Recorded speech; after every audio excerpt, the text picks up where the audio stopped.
Alhamdulillahi hamdan katsiran thayyiban mubarakan fihi kama yuhibbu rabbuna wa yarda.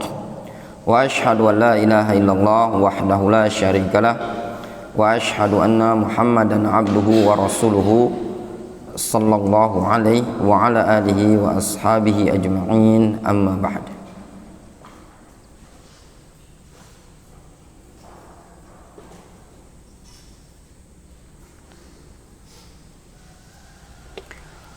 Kita masuk pada hadis yang berikutnya pada bab berkaitan dengan kulit. Wa an Ibnu Abbas radhiyallahu anhuma, dari Abdullah ibnu Abbas, qala Rasulullah sallallahu alaihi wasallam, Rasulullah sallallahu alaihi wasallam beliau bersabda, idza dubighal ihabu faqad tahura. Apabila al-ihab, ihab itu artinya kulit hewan itu. Idza, apabila dubiro artinya disama, tahu disama ya. Apabila kulit itu telah disama, faqad tahura, maka sungguh kulit tersebut telah suci.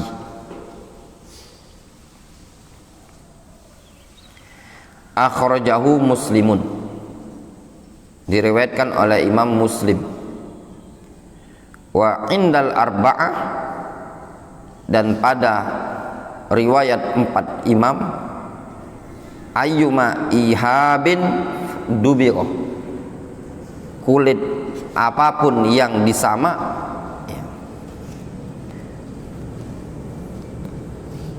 Lihat di sini, perhatikan di sini. Pada hadis yang pertama, idza dubighal ihab, apabila ihab, kulit itu disama. Ya, baronnya kulit. Pada riwayat 4 imam, Abu Daud, Nasai, Tirmidzi dan Ibnu Majah, dengan lafaz ayyuma ihabin dubigho. Ayyuma ihabin artinya kulit apapun. Ketika disebutkan kulit apapun, mencakup apa? Kulit kambing, kulit ayam, kulit sapi, kulit buaya, kulit babi, kulit monyet, kulit segala macam ya. Nah, makanya nanti ada khilaf. Nah, ini penting ini, masalah kulit mengulit.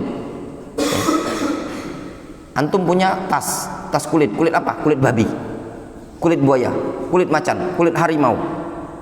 Apa hukumnya nanti? Nah. Wa an Salama ibnil Muhabbiq, dari Salama bin Muhabbiq, qol, dia mengatakan, qala Rasulullah SAW, Rasulullah SAW bersabda, dibagu juludil maita tuhuruha. Dibag, tersamanya kulit suatu hewan yang bangkai,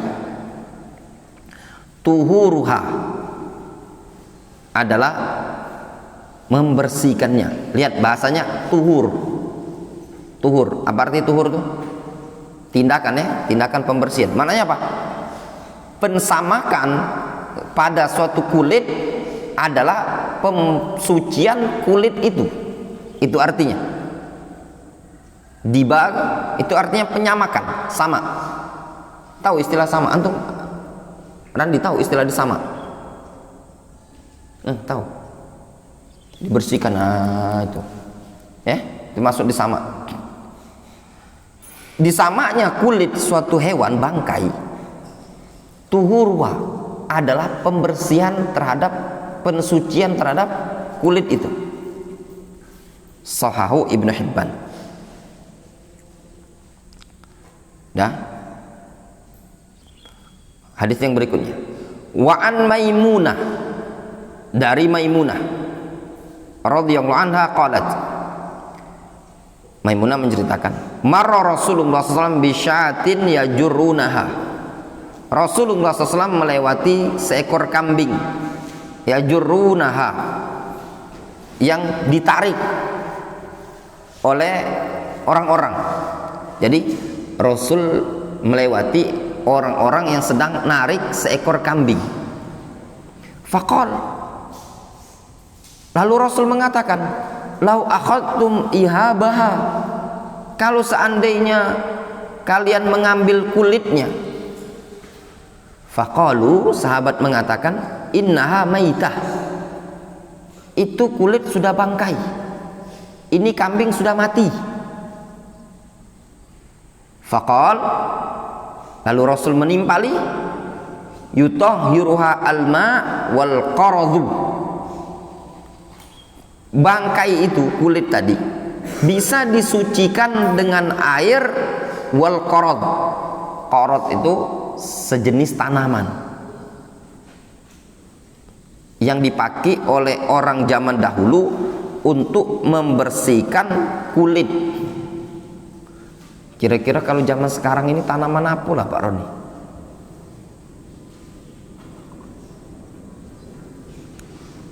Jadi kalau zaman dulu mereka kalau nak bersihkan kulit itu supaya tidak bau segala macam, mereka siram dengan air kemudian digosok-gosok dengan daun itu. Mungkin lebih kurang lah, seri mungkin ya. Al-Qarad zaman Rasul namanya. Takhrijul hadis. Sekarang anak hadis kita yang kita baca ada 4 hadis ya. 4 hadis. Hadis pertama, hadis Ibnu Abbas menyebutkan apa? Kulit itu kalau disama dia suci. Difahami? Dalam lafaz lain, kulit apapun ya, ayyuma ihabin dubiko, kulit apapun. Hadis Salama ibnil Muhabbik menyebutkan apa? Kulit hewan yang sudah bangkai tatkala didibal disama berarti tuhuruha, adalah mensucikannya. Difahami?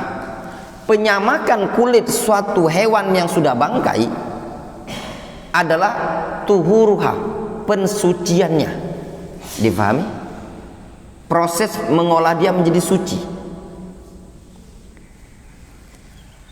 Ada hadis Maimunah, Rasul melewati segerombolan sahabat yang sedang menarik kambing yang sudah mati.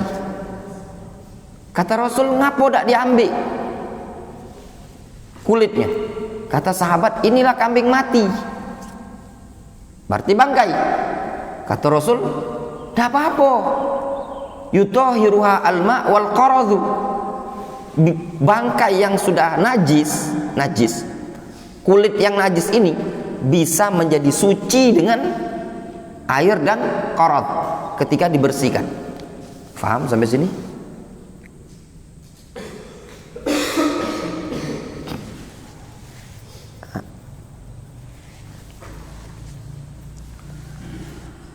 Takhrijul hadis, takhrijul ahadits, takhrij ahadits ini. Hadis Ibnu Abbas di sini ada pembahasan dulu, ya. Yang disebutkan oleh Rasul cuman proses dari najis berubah menjadi suci.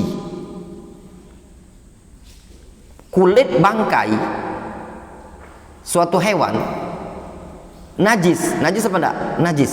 Bisa berubah menjadi suci kalau disama. Difahami? Bukan mengalami proses halal. Nyambung Pak Roni? Nah, contoh-contoh. Pak Roni menemui bangkai kambing, bangkai sapi, ada sapi mati. Ada ikhwan punya sapi. Nah, kulitnya kan dibuang, kulitnya tadi diambil, dibersihkan, dikeringkan. Kulit ini suci apa enggak? Suci. Besok antum jadikan tas, jadikan ikat pinggang, antum tempel di badan, dikatakan suci. Tapi boleh tidak antum makan? Jawabannya tidak boleh Abu Umamah. Kenapa? Karena dia bangkai. Dia cuma naik dari proses najis berubah menjadi suci, bukan naik dari haram menjadi halal dimakan. Jelas baru nih? Ya. Jangan mentang-mentang sudah dikeringkan, sudah dianu, antum rebus, antum makan, tetap haram karena dia bangkai. Takhrijul ahadits, hadis Ibnu Abbas, rawahu Muslim wa Abu Daud bilafzi idza dubiqal ihabu faqad tahura. Hadis Ibnu Abbas riwayat Muslim, Abu Daud dengan lafaz apabila kulit itu telah disama maka sungguh telah suci. Wa rawahu An-Nasa'i wa Tirmidzi wa Ibnu Majah bilafzi ayyuma ihabin dubiqa faqad tahura. Sedangkan An-Nasa'i, Tirmidzi meriwayatkan dengan lafaz, Ibnu Majah juga dengan lafaz kulit apapun yang telah disama maka sungguh telah suci. Wa isnaduhu sahih, sanadnya sahih. Walam yarwihi Abu Daud bihadzal lafaz, dan tidak diriwayatkan oleh Imam Abu Daud dengan lafaz seperti ini. Ya. Tidak diriwayatkan oleh Abu Daud dengan lafaz seperti ini.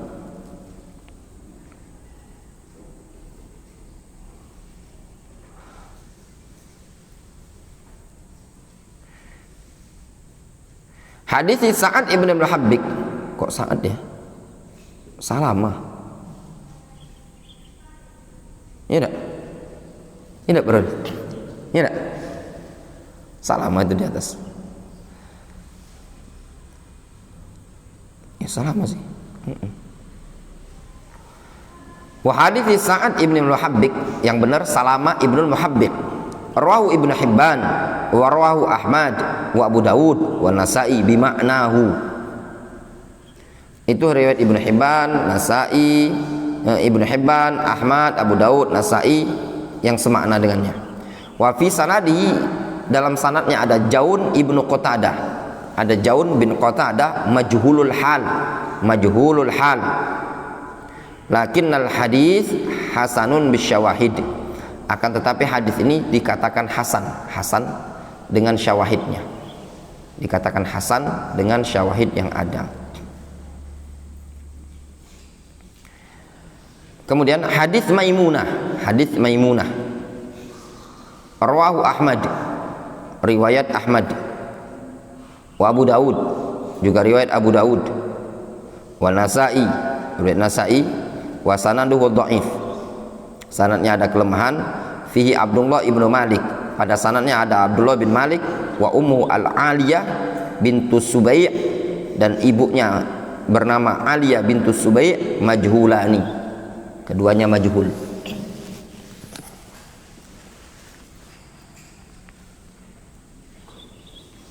Makanya ikhwan, para ulama, sebagian para ulama kita menolak al-jarah dari wanita, karena wanita itu majhul, ya, majhul. Gini, misalkan ada seorang perempuan di zaman dahulu, dia mau mengkritisi perawi, dia akan bisa mengkritisi perawi tadi kan kalau dia tahu, ya enggak? Dari mana dia tahu hafalannya lemah, hafalannya kuat, hafalannya begini-begini? Dia jarang ketemu, ya tak?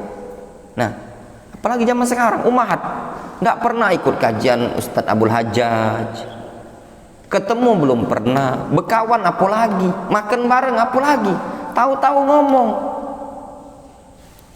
Hati-hati dengan Ustadz Abdul Hajjaj, ya, hati-hati. Nanti kemakan syubhat dan perangainya dia.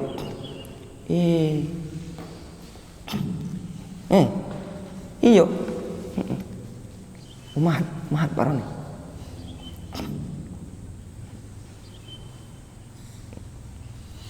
Ada di Palembang ini namanya perkumpulan masalah, kalau kita dulu APK masalah nasi bungkus karena grupnya umahat. Di sana ngumpul lah, ada beberapa umahat, bicara dia, ya, gini tentang ini, tentang kita ini, Darul Hadis itu begini, bicara. Kenalan anda, berkawan belum pernah, duduk belum pernah, bayangkanlah pernah, kan lucu. Makanya kami nasihatkan pada ikhwan-ikhwan, tolong urusi bininya. Beli ke skincare, ajak ke klinik kecantikan, ajak nge-mall, ya, cari duit supaya bini tidak sumpek. Cara kenal enggak? Mana enggak tahu juga udah tahu. Kenal juga enggak?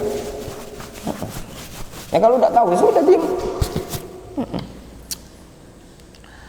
Tapi insya Allah Darul Hadis sekarang sudah punya power. Karena lihat yang nama yang mengajar-ngajar di sekolah tersebut, Anda lihat nama listnya fulan, bahkan termasuk yang ngajar di sekolah tersebut ada yang dulu itu, ya, ada dulu itu yang pernah melarang penyebaran donasi Darul Hadis. Anda lihat yang ngajar di situ fulan, dan ada yang melarang penyebaran donasi Darul Hadis. Oh, fulan ngajar. Kemarin awal-awal donasi Darul Hadis dibilang udah usah disebar. Tapi sekarang itu sudah nggak bisa macam-macam.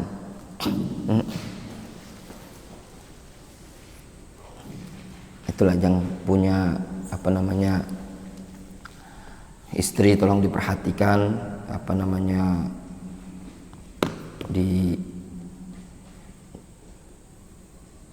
dibina, ya, jangan jadi tempat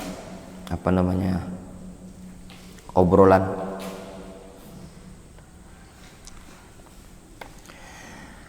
Sibukkan dengan ilmu, sibukkan dengan amal. Karena perempuan itu banyak majhul. Makanya di sini disebutkan ummuhu al-Aliyah bintu Subay majhul. Ya enggak tahu. Enggak tahu, istrinya Abu Mama enggak tahu. Tapi hakikatnya muhadisah itu belum tentu dia bermasalah gitu. Karena majhulnya tadi keadaannya gitu. Hakikatnya sebenarnya Belum tentu dia bermasalah, tapi akhirnya tidak diketahui. Bukan berarti dia orang yang buruk, tidak diketahui. Ketika disebutkan majhul itu tidak diketahui gimana caranya, dia tidak tahu.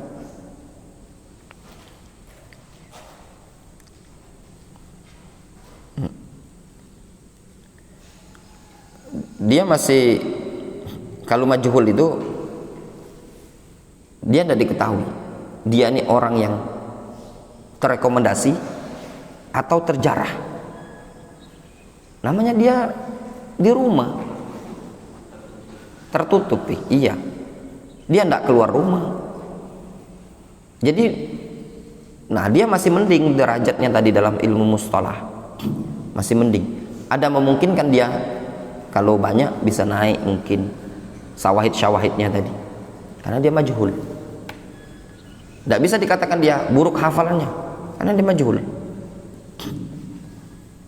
Nah, wanita-wanita di zaman sekarang hakikatnya juga majhul. Tidak tahu kita. Tidak bisa ngomongin istri Pak Roni orang yang buruk, istri Kak Didi orang yang buruk, istri antum buruk, kan tidak tahu gitu. Padahal di sana banyak muhadisah, rawi-rawi wanita. Ada sih orang-orang berilmu, kalau bahasa kitanya mungkin syekhoh, ustazah. Tapi kan kondisi mereka zaman dulu beda dengan ustazah zaman sekarang. Ya, zaman dulu mereka di rumah. Coba yang dikenal siapa? Aisyah. Ya enggak? Dari sekian istri para sahabat yang dikenal siapa? Aisyah, istri Nabi sallallahu alaihi wasallam. Ada enggak istri Abu Bakar, istri Umar? Sekarang mereka posisinya di rumah, lebih banyak mengurusi suami. Kita di Saudi Arabia, mungkin kita juga jarang lihat ada player kajian Syekh Fulania, ya enggak? Coba antum buka YouTube.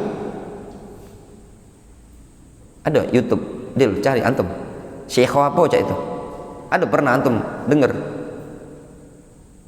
pernah dapat fatwanya si bin Bas ketika zaman beliau menerapkan tidak bolehnya perempuan mengemudi.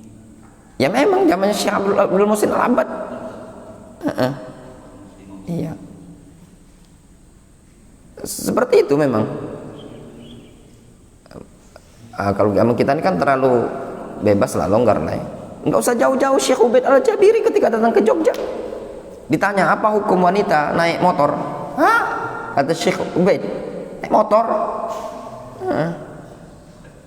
Kaget beliau. Jangan, di Saudi Arabia bermobil lagi tidak boleh dulu fatwanya para ulama, apalagi yang di negeri antum bermotor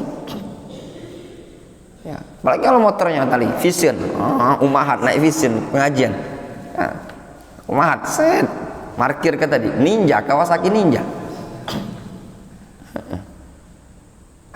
Itu karena memang kondisinya di rumah. Coba kita beda dengan di Indonesia. Dulu kita di Saudi ya. Contoh di Yaman deh, enggak usah jauh-jauh. Di Yaman banyak para mustafidah, masyaikh.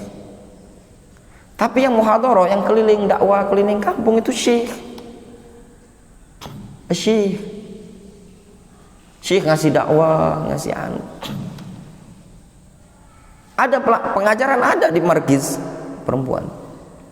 Nah, kalau kita enggak, kita kadang ustazah yang di sana situ. Kita kalau Indonesia klik lah kajian ustazah, muncul semua. Maksudnya ustazah ini umum ya, anak enggak membahas masalah salafi aja. Untuk di luar enggak. Walaupun bukan salafi, di luar juga kadang yang syekhol enggak, jarang tampil. Kita banyak sekali.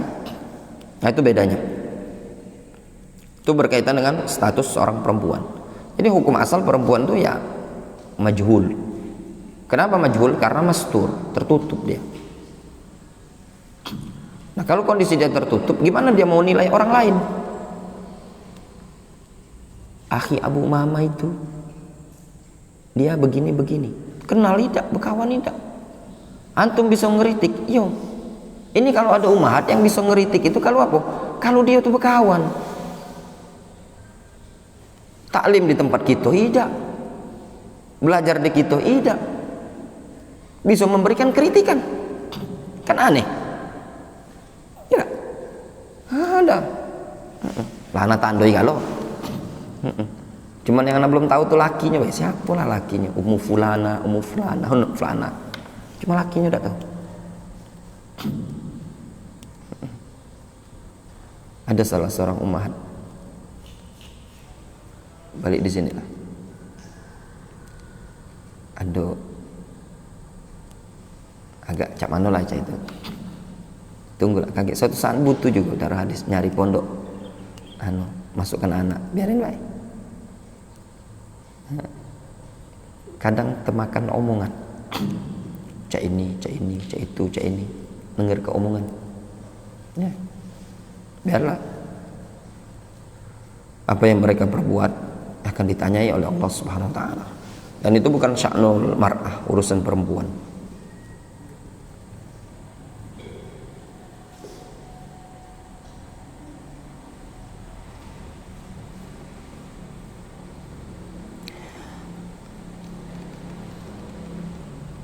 Tanggung ya, kita lanjut sedikit lagi. Fiqhul ahadits, fikih hadis ini. Mas'alatun taharatu juludil maita bid-dibal.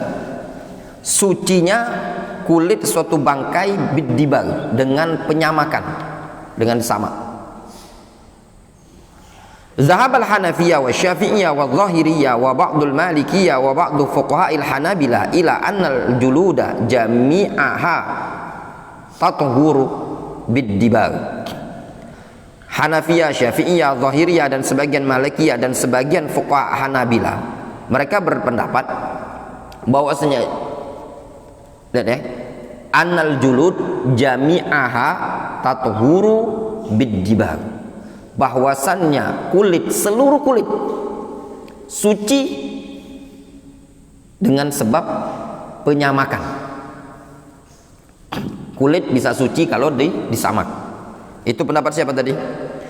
Hanafiyah, Syafi'iyah, Zahiriyah, ba'dul Malikiyah wa ba'du fuqaha'il Hanabilah. Namun wakhtalafu fi jildil khinzir wal kalbi, akan tetapi mereka berbeda pendapat tentang hukum kulit babi dan kulit anjing. Kama sayati, Fajami'u juludi ma yu'kalu lahmuhu, fajami maka seluruh julud kulit, ma yu'kalu lahmuhu kulit yang dimakan dagingnya, wa ma la yu'kal lahmuhu dan yang tidak dimakan dagingnya, idza mata tathuru bid-dibag, kalau mati maka suci dengan penyamakan. Itu pendapat siapa tadi? Hanafiyah, Syafi'iyah, Zahiriyah, ba'dul Malikiyah dan ba'du fuqa'il Hanabilah. Faqad qala Rasulullah SAW idza dubiqal ihab faqad tahura, apabila kulit telah disamak maka sungguh telah suci. Jadi gini, menurut Hanafiyah, Syafi'iyah, Zahiriyah, ba'dul Malikiyah, ba'du fuqa'il Hanabilah, mereka mengatakan seluruh kulit baik hewannya halal dimakan atau tidak halal dimakan, maka tatkala disamak kulitnya suci. Kulit apa misalkan? Kulit sapi, kulit kambing, kulit macan, kulit buaya, kulit apa lagi? Kulit biawak, apa lagi kulit? Yang biasa. Kulit ular. Ya? Suci. Wal ihab, ihab itu adalah huwal jildu qabla dibag. Ihab itu kulit yang sebelum disamak. Fa idza dubiro, kalau sudah disamak, disamak itu dibersihkan, dikeringkan, sara tahiran, maka dia berubah menjadi suci. Wa hadzal lafzu amun, lafaz ini umum. Li'anna lafzul ihab, dikarenakan lafaz ihab muhalla, muhalla dimasuki, ditempeli, muhalla itu artinya ditempeli bi al, dengan al, li ta'rif, al ta'rifiyah. Wal ismu, isim, idza adkhala atau idza udkhila alaihi al li ta'rif, apabila dimasukkan padanya al ta'rif, fa innahu yufidul umum, maka memberikan faedah umum. Jelas?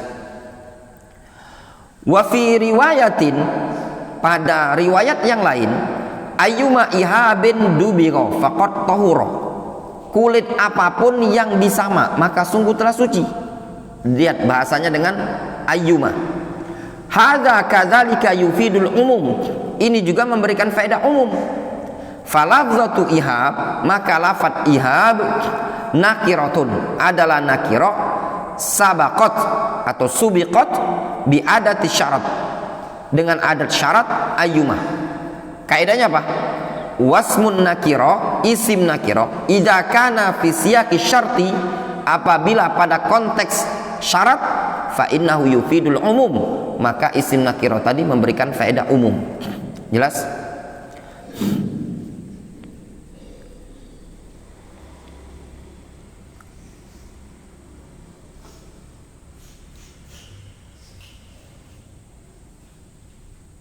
Jelas ya?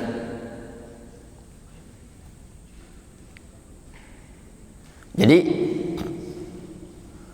pada lafaz ayyuma ihabin, kulit apapun yang disamak faqat tahura, maka sungguh telah suci. Maksudnya kulit apapun, mau kulit yang halal dimakan ataupun kulit yang tidak halal dimakan. Kalau halal tidak usah dibahas lagi, jelas ya. Sekarang yang tidak halal kulit apa? Baru nih, kulit ular, ya, kulit harimau jarang, itu yang anu be. Tapi masuk juga biasanya. Tapi jarang sih orang jual beli kulit harimau, ketangkap masalahnya, lama tuh penjaranya. Kulit biawak haram dimakan. Ya ada kali dia jual beli kulit biawak. Nah, kulit ular, apa lagi kulit yang anu? Kulit kucing. Ay, siapa nak bunuh kucing dijadikan kulitnya anu? Yang anu be misalkan. Ular sering, biawak mungkin. Ya. Kulit tokek. Ada tas kulit tokek. Hah? Dusun. Nah, mungkin lah kulit tokek. Yang haram-haram dimakan itu tadi. Nah, suci. Nah, konsekuensi suci berarti boleh kita pakai. Boleh. Antum pakai ikat pinggang terbuat dari kulit ular, boleh apa enggak? Boleh. Kenapa? Karena dia suci. Pakai ikat pinggang terbuat dari kulit biawak, boleh karena dia suci. Dari kulit tokek boleh, dompet dan yang segala macamnya. Wa qauluhu fil hadis, adapun sabda Rasul pada hadis, yutahhiruha al-ma' wal qarad. Kulit tadi bisa dibersihkan, disucikan dengan air dan qarad. Wal qaradu, al-qarad nau'un minan nabat, sejenis tanaman, nau'un, sejenis tanaman. Nabat itu tanaman, nau' jenis, sejenis dari tanaman. Kana yustakhdamu fi dabril julud, yang dulu biasa dipakai ketika menyamak, membersihkan kulit. Wal an adapun sekarang tustakhdam al mawad al kimawiyah. Adapun sekarang yang dipakai adalah al mawad. Mawad itu zat kimawiyah, zat kimia lah bahasa kitanya, zat kimia. Wa amma jildul khinzir wal kalbi. Nah, sekarang pembahasan apa hukum kulit babi dan kulit anjing. Fa madhhabudz zahiriyah wa ba'dul hanafiyah, maka pendapat mazhab zahiriyah dan pendapat mazhab hanafiyah, anna jildaha yutahharu bid-dibari aidon.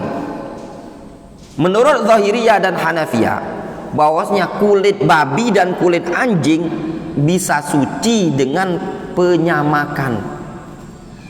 Li umumil adillatis sabiqah, berdasarkan keumuman hadis yang sebelumnya. Difahami? Ada jualan dompet. Dompet kulit apa? Kulit babi. Dompet murah, dompet kulit murah katanya. Kulit apa mang? Kulit babi. Menurut Zahiriyah dan Hanafiyah, sebagian Hanafiyah, suci, boleh saja antum beli, antum pakai, masuk dalam duit, masukin duit, dipakai sholat, kan suci. Wa madhabu syafi'iyah wa ba'dul hanabila, wa madhabu syafi'iyah wa ba'dul hanabila anna jildahuma la yathur bid-dibag. Kata Syafi'iyah dan ba'dul hanabila, kulit babi dan kulit anjing itu tidak suci walaupun disama. Li'annahuma najisan azat, dikarenakan keduanya najisani azat, najis secara zat. Babi itu najis secara zatnya, anjing itu najis secara zatnya, tidak bisa disama. Difahami? Tidak bisa disucikan dengan disama. Wal mazhab indal Hanafiyah, dan mazhab di kalangan Hanafiyah, wa ba'dil Malikiyah, di kalangan sebagian Malikiyah, la yathur jildul khinzir, tidak bisa suci kulit babi itu. Li'annahu najisus zat, dikarenakan najis zatnya. Wa yathur jildul kalbi, bisa suci kulit anjing. Li'annahu tahiru zat, dikarenakan anjing itu zatnya suci. Fan najis lu'abuhu faqat, yang najis kata Hanafiyah ini tadi dan sebagian Malikiyah, yang najis itu cuma air liurnya, kulitnya tidak najis. Jelas? Tanggung ya, selesaikan dulu satu halaman ya. Wa dhahaba ta'ifatun min ahlil hadis, sekelompok ulama ahlul hadis berpendapat, wa huwa qaulun fi mazhabi Malik wa Ahmad, itu pendapat, salah satu pendapat dari mazhabnya Imam Malik, Imam Ahmad. Wa ikhtaru Ibnu Taimiyah, dan pendapat yang dipilih oleh Ibnu Taimiyah, annahu la yathur minal julud illa ma kana min hayawanin yu'kal lahmuhu. Nah, ini pendapat yang ketiga lagi. Apa? Pendapat ta'ifatun min ahlil hadis, itu pendapatnya Imam Malik, pendapatnya Imam Ahmad ya. Pendapat yang dikuatkan Ibnu Taimiyah, tidak bisa suci kulit-kulit bangkai tadi kecuali kulit-kulit yang memang halal dimakan. Ada sapi mati, ada kambing mati, yang halal dimakan saja. Li'anna dibal kazakat, dikarenakan penyamakan sama seperti penyembelihan. Fayutahhiru ma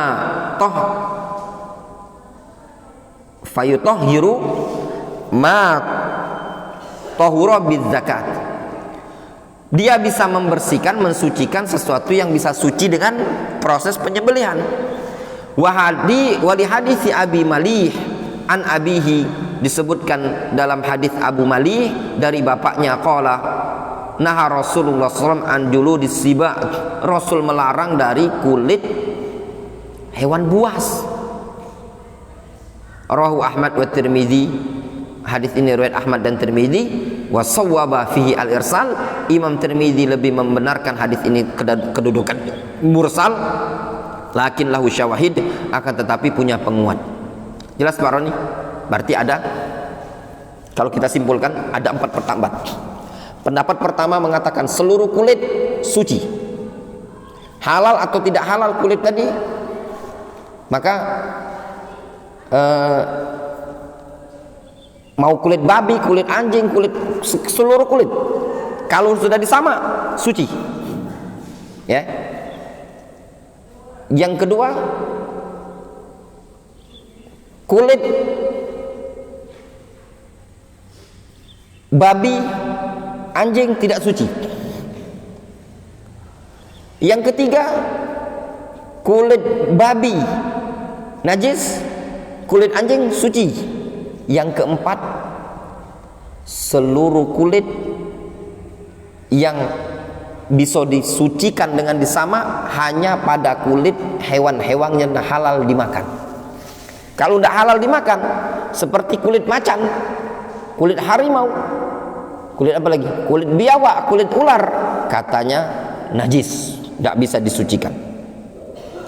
Maka kita baca, wa ujiba, maka dijawab, bi anna nahya anil intifa bi juludis siba la yalzam minhu anna dibag la yutahhir juludaha.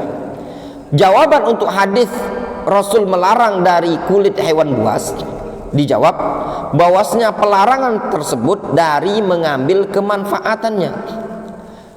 Pelarangan dari ngambil kemanfaatan terhadap kulit hewan buas tidak mengandung konsekuensi bahwasannya penyamakan tidak bisa mensucikan kulit tadi. Farubbama kana nahyu anil intifa' biha lima fiha minaz zina wal khuyala. Terkadang pelarangan dari memanfaatkan kulit hewan buas tersebut dikarenakan padanya untuk perkara-perkara yang padanya cuma sekedar hiasan atau sombong-sombongan. Boleh enggak kulit macan ditempel di dinding? Enggak boleh ya. Qultu, kata Syekh Taufik, aku katakan, zahirul adillah, zahir dalil, taharatu jami'il julud bid-dibag, sucinya seluruh kulit tatkala disama. Wa qasru ala juludi ma yu'kal lahmuhu ahwat, namun membatasinya khusus pada kulit-kulit hewan yang halal dimakan saja itu lebih hati-hati. Wala yutahhir jildal khinzir wal kalbi li najasati ainihima, namun kulit apa babi dan kulit anjing tidak bisa disucikan dikarenakan najis. Difahami? Nah, itu yang dikuatkan Syekh Taufik. Jadi kalau Syekh Taufik Al-Ba'dani ini, beliau lebih mengatakan kulit babi, kulit anjing tidak sah, tidak boleh dipakai untuk jadi dompet, jadi apa? Jadi ikat pinggang, jadi sepatu, najis. Tidak bisa suci. Bagaimana Syekh kalau kulit ular, kulit biawak, kulit buaya suci, tapi untuk kehati-hatian tidak usahlah antum pakai dompet kulit yang terbuat dari kulit ular, yang terbuat dari kulit biawak, yang terbuat dari kulit tokek, apalagi yang terbuat dari kulit misalkan yang tidak boleh dimakannya. Difahami? Bagaimana kalau dengan kulit ayam, dompet dari kulit ayam? Ya, dah katik boleh caknya. Kulit sapi dia, kalau kulit kambing mungkin ya. Fa'alaihi, maka atas dasar ini wad'ul ma' fil qirab wal awiyah al masnu'a minal jildi la ba'sa bihi. Meletakkan air yang mewadai air pada al kirbah, ya sejenis kendi, ya kantong yang terbuat dari kulit atau wadah-wadah yang terbuat dari kulit, itu tidak masalah. Idza kanal jildu mimma yathur bidibag, apabila kulit tersebut dari kulit-kulit yang bisa suci dengan penyamakan. Warawa al-Imam Ahmad wa Abu Daud an Abdullah ibni Uqaim anna Nabiy sallallahu alaihi wasallam qala. Ahmad, Abu Daud meriwayatkan dari Abdullah bin Uqaim, Nabi sallallahu alaihi wasallam mengatakan, la tantafi'u minal maita bi ihabin wala asabin. Ya. Nabi sallallahu alaihi wasallam mengatakan, disebutkan dalam hadis ya, dalam hadis Abdullah bin Uqaim, Nabi sallallahu alaihi wasallam mengatakan, la tantafi'u, kalian jangan memanfaatkan, ya, memanfaatkan al-maitah, bangkai tersebut, baik dalam bentuk ihab, kulit, ya, atau dalam bentuk asob.